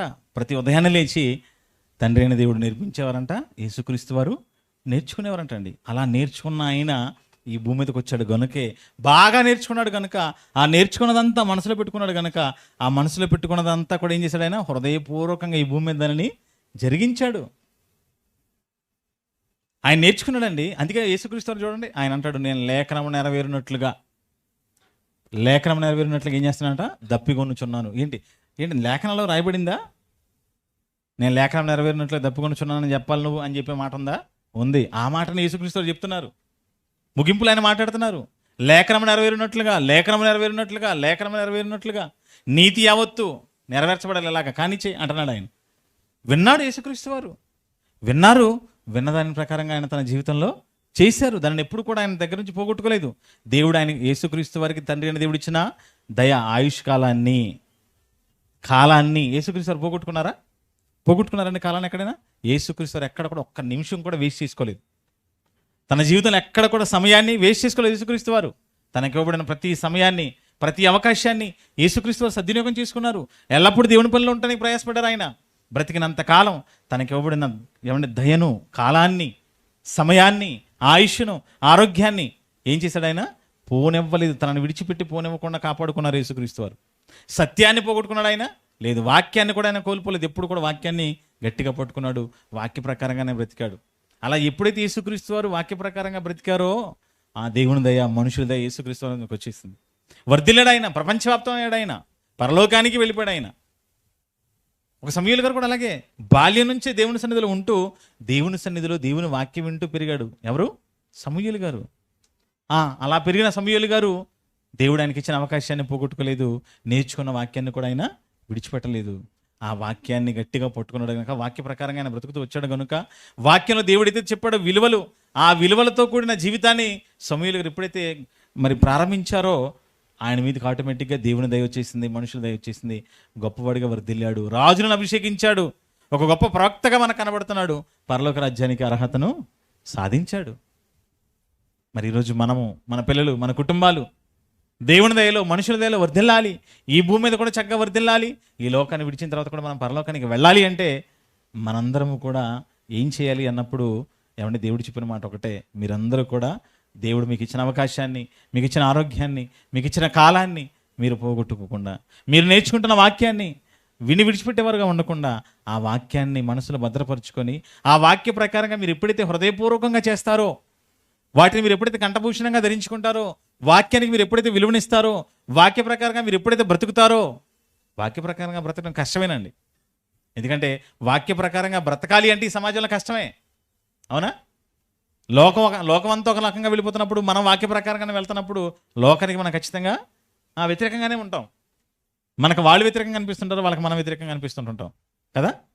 అది చాలా కష్టమే. దేవుడు చెప్పినట్టుగా బ్రతకడం చాలా కష్టమే. వాక్య ప్రకారంగా బ్రతకడం చాలా కష్టం. అలా కష్టమైనా కూడా నువ్వు దానిని భరించి ఇష్టంగా చేయగలిగితే దేవుని దయ, మనుషుల దయ మనపై ఉంటుంది. అప్పుడే మనం మనుషుల దయ, దేవుని దయని సంపాదించుకోగలం. కానీ వాక్యాన్ని వినకుండా, వాక్యం మనకు లేకుండా, వాక్య ప్రకారం మనం బ్రతకకుండా, అసలు వాక్యం అనేది మన జీవితంలో లేకుండా నేను దేవుని దయను, మనుషుల దయను సంపాదించేసుకుంటాను, నేను వర్ధిల్లుతాను, నేను గొప్పవాడిని అవుతాను అంటే భౌతికంగా నువ్వు వర్ధిల్లగలవేమో, కానీ ఆత్మీయంగా నువ్వు ఏ రోజు వర్ధిల్లలేవు, పరలోక రాజ్యాన్ని సంపాదించుకోలేవు. మనుషుల దయ, దేవుని దయ నీపై ఉండదు. అసలు ఎవరి చేత కూడా నువ్వు మంచివాడవని అనిపించుకోలేవు. అనిపించుకోగలవా? మొన్న నేను యానివర్సరీకి వచ్చినప్పుడు మీరందరూ చెప్పారు మీకున్న అనుభవాలు, సంఘం ఎలా ఉంది, సంఘం గురించి మాట్లాడుతూ చాలామంది మాట్లాడారు, నేను విన్నాను, చూసాం, వీడియో ఇచ్చారు. అలా మీరు మాట్లాడుతున్నప్పుడు మీరు అందరూ కూడా మీ ప్రతి మాట వెనక, లేదా మీరు చెప్పిన అందరికీ కూడా, మీ అందరి మాటలను గమనించినప్పుడు మీ అందరికీ నాయకునిగా ఉన్న శ్రీనన్నయ్య గురించి మీరు చెప్పుకుంటూ వచ్చారు. శ్రీనన్నయ్య ఆయన మంచివాడండి, ఆయన ప్రేమ కలిగినవాడండి, ఆయన మమ్మల్ని అందరినీ చాలా చక్కగా ప్రేమిస్తాడండి, ఆయన చక్కగా మాకు వాక్యం చెప్పి మమ్మల్ని వాక్యాన్ని పెంచుతున్నాడండి, మంచి సహవాసం అండి అంటూ మీరు ఇలా మాట్లాడారు కదా. ఇప్పుడు మీ అందరి చేత ఆయన మంచివాడు అనిపించుకున్నారు అంటే నిజంగా అది మీరందరూ చెప్పిన మాట, మీ చేత దేవుడు పలికించిన మాట చెప్పండి. ఎందుకు చెప్పించాడు అలాగా? ఆయన, మీరందరూ అలా అనడానికి కారణం ఆయన ముందు దేవుడు చెప్పినట్టు చేస్తున్నాడు కనుక, ఆయన అలా దేవుని పనిలో ఉన్నాడు కనుక, ఆ దేవుని పనిలో ఉన్నందుకు ఆయనపై దేవుని దయ ఉంది, ఆయనపై మీ అందరి దయ ఉంది. ఇప్పుడు అందరి చేత ఏమనిపించుకున్నాడు? ఆయన మంచివాడు. మీ దగ్గరే కాదు, యూనివర్సిటీలోనే అన్నయ్య గారికి ఏముంది? మంచి పేరు. ఎలా సంపాదించుకోగలిగాడు? అన్నయ్య మంచి పేరు ఎలా సంపాదించుకోగలిగాడు? పోనీ మీరు సంఘంలో మంచి పేరు ఎలా సంపాదించుకోగలిగారు? సంఘంలో మిమ్మల్ని మంచివాడు, ఆవిడ మంచిదండి, ఆయన మంచివాడండి, ఆ చెల్లి మంచిదండి, ఆ తమ్ముడు మంచివాడండి అంటున్నారనుకోండి, ఈ మంచి అనే మాట మీకు ఎక్కడి నుంచి వచ్చింది తెలుసా? మీరు దేవుడు చెప్పిన ప్రకారంగా, దేవుని మాట ప్రకారం నడుచుకుంటున్నారు గనుక దేవుని దయ మీ మీదకి వచ్చేసింది, మనుషుల దయ కూడా మీ మీదకి వచ్చేసింది.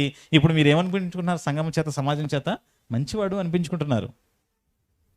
దేవుని దయ, మనుషుల దయ ఎవరిపై అయితే ఉంటుందో వాళ్ళే మనుషులందరి దయను పొందుకోగలుగుతారు, అందరి చేత మంచివాడని అనిపించుకోగలుగుతారు, చక్కగా వర్ధిల్లుతున్నారు. ఈరోజు మియాపూర్ సంఘం వర్ధిల్లుతుంది, పరిచర్య విస్తరిస్తుంది, అనేక ప్రాంతాలకు మరి ఈ సేవా పరిచర్య విస్తరించగలుగుతుంది. మరి ముఖ్యంగా సేవకుడు అన్నయ్య కూడా అనేక ప్రాంతాలకు వెళ్ళగలుగుతున్నాడు అంటే ఇదంతా జరుగుతుందంటే దీని వెనక దేవుని దయ లేదంటారా? దేవుని దయ ఉందా? అలాగని మనుషుల దయ లేదా? ఉందా? అందరి దయ, మనుషుల దయ, దేవుని దయ, పెద్దల దయ, అధికారుల దయ, అందరి దయ మన మీదకి వచ్చిందంటే ఏం వస్తుందని చెప్పాడు ఆయన. అదే పై మాటలంతా మనం చదువుతాం, సామెతలు 3వ అధ్యాయం, అది బాగా మీరు చదవండి. ఏమండి, అదే మొదటి మాట, నా కుమారుడు నా ఉపదేశమును మరువకము, నా ఆజ్ఞలను హృదయపూర్వకంగా ధరించుకుని గైకొనము, అవి నీకు దీర్ఘాయువును, సుఖజీవంతో గడుచు సంవత్సరములను, శాంతిని నీ కలుగు చేయును, దయను సత్యమును ఎన్నడను నిన్ను విడిచిపోనీయకము, వాటిని కంఠాభూషణములుగా ధరించుకొనము, నీ హృదయం పలక మీద వాటిని వ్రాసుకో. దేవుని మాటలు ఎక్కడ రాసుకోవాలంట? నోట్సులు నింపేస్తాం కదండి, నోట్సులు నింపేస్తాం. మరి మా హృదయాలు ఏమి ఉన్నాయి? చాలామంది ఇంట్లో చాలా నోట్సులు ఉంటాయి. నా దగ్గర కూడా ఉన్నాయి చాలా నోట్సులు. ఎక్కడి నుంచి 2004 నుంచి రాసిన నోట్సులు ఉన్నాయి. 2004 సంవత్సరం నుంచి నేను రాసుకున్న నోట్సులు ఇప్పటికీ నా దగ్గర ఉన్నాయి, చాలా నోట్సులు. మరి హృదయాలు ఎన్ని ఉన్నాయి? ఏదైనా పాఠం చెప్పనంటే నోట్స్ చూసి చెప్తాను, ఆ నోట్స్ తెచ్చుకోలేదు అంటావా? మన వాళ్ళ పాట పాడమంటేనే పుస్తకం తెచ్చుకోలేదు అన్నయ్య అంటారు. చూసారండి, పాట పాడండి అన్నట్టు పుస్తకం లేదు, పుస్తకం లేదని పాట ఎక్కడ రాసుకోవాలి? హృదయంలో, నీ మనసులో ఉండిపోవాలి పాట. ప్రసంగం ఎక్కడ ఉండాలి? డైరీలో, పుస్తకంలో కాదు. ఎక్కడ రావాలి? ఎక్కడ నువ్వు డైరీలో రాసుకోవాలి. ఇంటికి వెళ్ళిన తర్వాత దీనంతా ఎక్కడ తెచ్చుకోవాలి? హృదయం అనే పలక మీద రాసుకోవాలి. ప్రాక్టీస్ చేయాలి. ఇంటికి వెళ్ళిన తర్వాత చేస్తామా? మరి చేస్తున్నాం అలాగా? ఎక్కడ వినడమే, ఎక్కడ రావడమే కష్టంగా ఉందండి, ఇంటికి వెళ్ళిన తర్వాత మళ్ళీనా అంటామా? అదే మనకు అంత తీరిక ఎక్కడ ఉంది చెప్పండి? ఉందా? బిజీ ప్రపంచం, బిజీ లైఫ్ ఎక్కడ కుదురుతుందండి? ప్రియమైన దేవుని వారు, ఇలా మనం దేవుని మాటల్లో, దేవుని వాక్యం విషయంలో నిర్లక్ష్యంగా మనం ఎప్పుడైతే వెనక్కి వెళ్ళిపోతుంటామో దేవుని దయ, మనుషుల దయ మెల్లిమెల్లిగా మన మీద నుంచి పోతుంది. సమాజం కూడా మనల్ని పక్కన పెట్టడం మొదలు, దేవుడు పక్కన పెట్టేస్తాడు, సమాజం పక్కన పెట్టేస్తుంది, సంఘం పక్కన పెట్టేస్తుంది. ఎవరు నిన్ను మంచివాడు అనరు, చివరికి దేవుడు నీకు పరలోక రాజ్యాన్ని కూడా ఇవ్వరు. కనుక ప్రియమైన దేవుని వల్ల ఒక మనిషి దేవుని దయలను, మనుషుల దయలను వర్ధిల్లడం ఎలా అని మనం ఆలోచిస్తే ఒక్కటే, వాక్య ప్రకారంగా బ్రతికితేనే. ఈ గంట సేపు నేను చెప్పిన ప్రసంగం అంతా కూడా ఒకే మాట ఏంటంటే, మనుషుల దయలోనైనా దేవుని దయలోనైనా మనం వర్ధిల్లాలన్నా, మంచి పేరు సంపాదించుకోవాలన్నా, పరలోకానికి మనం చేరాలన్నా ఒకటి వాక్య ప్రకారంగా బ్రతకడమే. వాక్య ప్రకారంగా బ్రతకాలంటే ముందు వాక్యాన్ని వినాలి, విన్న వాక్యాన్ని మనం అర్థం చేసుకోవాలి, అర్థం చేసుకున్న తర్వాత ఆ ప్రకారంగా మనము బ్రతకాలి. ఎవరైతే ఇది చేస్తారో వారి మీదకి ఆటోమేటిక్గా దేవుని దయ వస్తుంది, అలా ఉన్న వారి మీదకి మనుషుల దయ వస్తుంది, అలా ఉన్నవారు మంచి పేరు సంపాదించుకుంటారు, ఆ తర్వాత కన్ను మూస్తే పరలోక రాజ్యానికి అర్హతను సంపాదించుకుంటారు తప్ప ఇక ఏదో చేసి మనుషులదైన దేవుని దైన సంపాదించుకోవడం అనేది జరిగే పని కాదు. ఒకవేళ అది సంపాదించుకోవాలనుకున్నా అది చివరి వరకు నీకు నిలబడేది కాదు. అందుకే యేసుక్రీస్తు వారు భౌతికంగానే వర్ధిల్లలేదు, కానీ ఆత్మీయంగా యేసుక్రీస్తు వారు చాలా గొప్పగా వర్ధిల్లారండి. యేసుక్రీస్తు వారు చాలా గొప్పగా వర్ధిల్లారా? చాలా గొప్పగా వర్ధిల్లారు. అలాగని భౌతికంగా ఆయనకి ఏమనుందా? భౌతికంగా యేసుక్రీస్తు వారు ఏం వర్ధిల్లలేదు, ఆయన ఏం వర్ధిల్లలేదు. దేవుని దయ మనుషుల దయ యేసుక్రీస్తు వారి మీద ఉన్నా ఆయన భౌతికంగా ఏమీ వర్ధిల్లలేదు. ఆయన అంటున్నాడు కదా, నక్కలకైనా బొరియలు ఉన్నాయి, ఆకాశ పక్షులకైనా గూళ్ళు ఉన్నాయి, కానీ మనిషి కుమారుడు నాకు తలవాల్చుకోవడానికి కూడా ఏం లేదు, స్థలం లేదు. అదేంటంటే మరి దేవుని దయ ఉన్నప్పుడు ఆయన భూమి మీద గొప్పగా వర్ధిల్లొచ్చు కదా. భూమి మీద భౌతికంగా వర్ధిల్లడాన్ని యేసుక్రీస్తు ఎప్పుడు కోరుకోలేదు. ఎందుకంటే ఇవన్నీ కూడా ఒకరోజు విడిచిపెట్టి వెళ్ళిపోవాలి. ఇక్కడ ఈ భూమి మీద ఏమున్నా లేకపోయినా పర్వాలేదు, కానీ నాకేం కావాలి? పరలోకంలో చోటు కావాలి.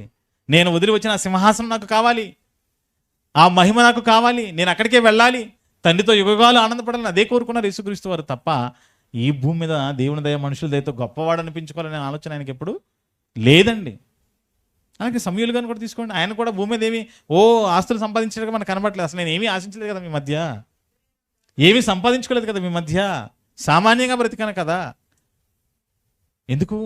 నాకు దేవుని దయ మనుషుల దయ ఉన్న ఈ దయతో నేను ఏదో భూమి మీద సంపాదించుకోవాలనుకోవడం లేదు, నాకేం కావాలి? పరలోకం కావాలి అనుకున్నాడు సమూయేలు గారు. మనం కూడా అలాగే ప్రియమైన దేవుని వాళ్ళరా ఈ భూమి మీద దేవుని దయను మనుషుల దయను సంపాదించుకొని దేవుని కోసం బ్రతికి పరలోకానికి వెళ్ళాలనుకోవాలి తప్ప దేవుని దయతో మనుషుల దయతో ఈ భూమి మీద గొప్ప వాళ్ళంగా మనం బ్రతకాలని అనుకోకూడదండి. భౌతికంగా వర్ధిల్లాలి అనుకోవడం అది ఎప్పటికైనా మనకు మంచిది కాదు. ఆత్మీయంగాను ఆత్మీయంగా వర్ధిల్లు. అందుకే ఫిలెమోనుకు పత్రిక రాస్తూ నీ ఆత్మ వర్ధిల్లుతున్న కొలది, వర్ధిల్లుతున్న ప్రకారం అంటాడు. చూసానండి, వర్ధిల్లుతుందంట. సంఘానికి పత్రిక రాస్తూ ఫిలెమోను గారికి పత్రిక రాస్తూ అంటాడు ఆయన, వర్ధిల్లుతున్నావు. ఎలాగా? ఆయన అప్పటికే ఐశ్వర్యవంతుడు, ఇంకా వర్ధిల్లడం అంటే ఆత్మీయంగా దినదినం ఆయన అభివృద్ధి పొందుతున్నాడు, వాక్యంలో చక్కగా డెవలప్ అవుతున్న ఫిలెమోను అంటూ పౌలు గారు మాట్లాడుతున్నారు. ప్రియమైన దేవుని వలన మరి దేవుని దయలో మనుషుల దయలో మనం వర్ధిల్లాలి అంటే ఏం చేస్తే వర్ధిల్లుతాము అంటే బాగా వాక్యం వినాలి, విన్న వాక్యాన్ని జాగ్రత్తగా మన జీవితాన్ని మనం చేయాలి. ఆ దేవుని విన్న వాక్య ప్రకారంగా చేయడానికి దేవుడిచ్చిన అవకాశాన్ని, ఆయుష్ను, ఆరోగ్యాన్ని మనం పోగొట్టుకోకుండా, వాక్యాన్ని మనం విడిచిపెట్టుకోకుండా చక్కగా దాన్ని గట్టిగా పట్టుకొని హృదయమును పలక మీద దాన్ని మనం రాసుకొని మనం చక్కగా వాక్య ప్రకారంగా బ్రతుకుతున్నప్పుడు, అలా వాక్య ప్రకారంగా బ్రతుకుతున్న మన పైకి ఎవరి దయ వస్తుంది? దేవుని దయ వస్తుంది. అలా దేవుని దయ మన మీద ఎప్పుడైతే వస్తుందో, దేవుని దయ మన మీదకి వస్తే ఆటోమేటిక్గా మనుషుల దయ కూడా మన మీదకి వచ్చేస్తుంది. అలా దేవుని దయలోను మనుషుల దయలోను మనం చక్కగా వర్ధిల్లుతాము, ఈ లోకంలోనూ గొప్పగా వర్ధిల్లుతాము, ఈ లోకాన్ని విడిచి పరలోక రాజ్యానికి కూడా మనము వెళ్ళగలుగుతాం తప్ప అడ్డదారులు పరలోకానికి వెళ్ళిపోతానండి అంటే అవకాశం. లంచాలు ఇస్తే పరలోకం ఇచ్చేవాళ్ళు ఎవరెక్కడ లేరు. లంచం తీసుకొని పరలోకం ఇచ్చాడు కదా యేసుక్రీస్తు. డబ్బు ఇచ్చేస్తానండి మొత్తం, డబ్బిచ్చి అధికారాన్ని కొనుక్కుంటాను, పరలోకాన్ని కొనుక్కుంటానంటే డబ్బిచ్చి భూమి మీద ఏమైనా కొనుక్కోవచ్చాము, కానీ డబ్బిచ్చి పరలోకాన్ని కొనుక్కోలేవు. నీ డబ్బు ఇవ్వాలి. ఎలా ఇవ్వాలి? సువార్త పని కోసం ఇవ్వాలి, దేవుని పని కోసం ఇవ్వాలి నీ ధనాన్ని. అలా ఇచ్చి దేవుని పనిలో నువ్వు పరలోకాన్ని సంపాదించుకోవచ్చు, కానీ లంచం ఇచ్చి నేను పరలోకాన్ని వెళ్ళిపోతానంటే మాత్రం అది కుదరదు. కాబట్టి మరి ఈరోజు జన్మదినం జరుపుకుంటున్న కుమారుడు సన్నీ కావచ్చు, తమ్ముడు ఆనంద్ కావచ్చు, అలాగే దేవుని మాటలు విన్న మీరు కావచ్చు, నేను కావచ్చు, మనమంతా కూడా దేవుని దయలోను మనుషుల దయలోను వర్ధిల్లాలి అంటే మనం అందరం కూడా చేయవలసింది ఒకటే, వాక్యాన్ని బాగా వినాలి, వాక్య ప్రకారంగా మనమంతా బ్రతకాలి. ఇలా వాక్యాన్ని వింటూ వాక్య ప్రకారంగా మనం బ్రతికితేనే దేవుని దయలోను మనుషుల దయలోను మనము వర్ధిల్లుతాము, పరలోక రాజ్యానికి వారసులమవుతాము. ఓకే, అర్థమైందా? రైట్, ప్రార్థన చేసుకుందాం.